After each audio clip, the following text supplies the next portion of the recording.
دیکھ رہے ہیں سٹی انڈیا نیوز چینل حق کی آواز۔ Paradise function palace, paradise function palace محبوب نگر۔ حج سوسائٹی ضلع محبوب نگر کے زیر اہتمام مستقر کے وائٹ ہاؤس فنکشن ہال میں صدر حج سوسائٹی محبوب نگر محمد محمود علی کی صدارت میں عازمین حج عمرہ کے لیے تربیتی پروگرام کا انعقاد کیا گیا۔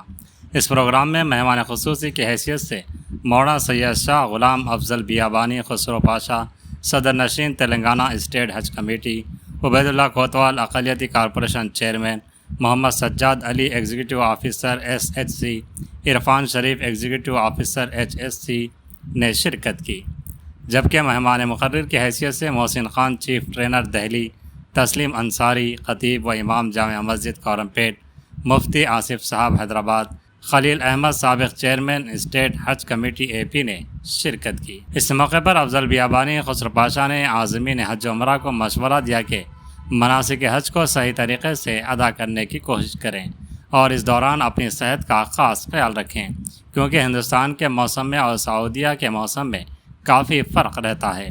وہاں پر 50 سینٹی گریڈ گرمی ہوتی ہے اور اس گرمی میں پیدل چلنا پڑتا ہے، لہذا عازمین جہاں تک ہو سکے پیدل چلیں تاکہ چلنے کی عادت ہو جائے۔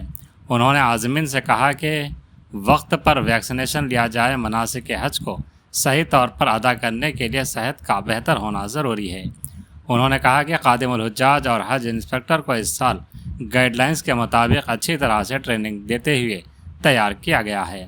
اس سال بہتر سے بہتر خدمات فراہم کرنے کی پوری کوشش کی جا رہی ہے، جبکہ عبید اللہ کوتوال نے کہا کہ حج سوسائٹی کی ہمیشہ سے کوشش رہی ہے کہ عازمین کو ٹریننگ کے ساتھ بہتر سے بہتر سہولیات فراہم کی جا سکیں تاکہ حج صحیح طریقے سے مکمل ہو۔ انہوں نے کہا کہ حکومت جو کر سکتی ہے ان تمام کاموں کو انجام دے رہی ہے اور مزید کیا کیا جا سکتا ہے اس کا جائزہ بھی لے رہی ہے۔ خاص طور پر محبوب نگر میں حج ہاؤس کا جو مطالبہ تھا، چیف منسٹر ریونت ریڈی نے اس بار حج ہاؤس کو منظور کیا ہے۔ محبوب نگر میں ایک خوبصورت حج ہاؤس تعمیر ہونے جا رہا ہے جو حیدرآباد کے بعد دوسرے نمبر کا حج ہاؤس ہوگا۔ انہوں نے اگلے سال حج سوسائٹی کا تربیتی پروگرام حج ہاؤس میں منعقد کرنے کی امید ظاہر کی۔ آج محبوب نگر حج سوسائٹی کی جانب سے حاجیوں کا ٹریننگ کا پروگرام تھا، جس کے اندر کثیر عازمین حج یہاں موجود تھے۔ علماء اکرام کے خطابات ہوئے، اس کے اندر 2 باتوں پہ توجہ دلائی گئی۔ پہلی یہ کہ مناسک حج صحیح طریقے سے ادا ہوں، اس کے بعد اپنا صحت کا خیال رکھیں، کیونکہ یہاں کے موسم میں وہاں کے موسم میں فرق ہے۔ وہاں پر 50 سے زیادہ گرمی ہے اور پیدل بھی چلنا ہے۔ تمام لوگوں سے خواہش کی گئی جو بھی 15 20 دن 25 دن بچے ہیں اس کے اندر وہ پیدل چلنے کی عادت ڈالیں، اپنے صحت کا بھی خیال رکھیں، وقت پر ویکسینیشن لے لیں اور صحیح طریقے سے صحت صحیح رہنے سے حج بھی صحیح ہوگا، مناسک حج بھی جو ہے ادا ہوں گے۔ اور خاص طور پر خادم الحجاج کو تمام یعنی حج انسپکٹر کو اچھی ٹریننگ دی جائیں گی، جیسے کہ CPR کی ٹریننگ ہے، دوسرے بھی جو بھی گائیڈ لائنس ہیں ان کو وہ حساب سے ان کو تیار کیا جا رہا ہے۔ اس سال انشاءاللہ اچھے سے اچھے ہم خدمت کرنے کی کوشش کریں گے۔ محبوب نگر ڈسٹرکٹ کی حج سوسائٹی والوں نے ہر سال کی طرح اس سال بھی جیسو حاجیوں کا ٹریننگ کیمپ رکھا۔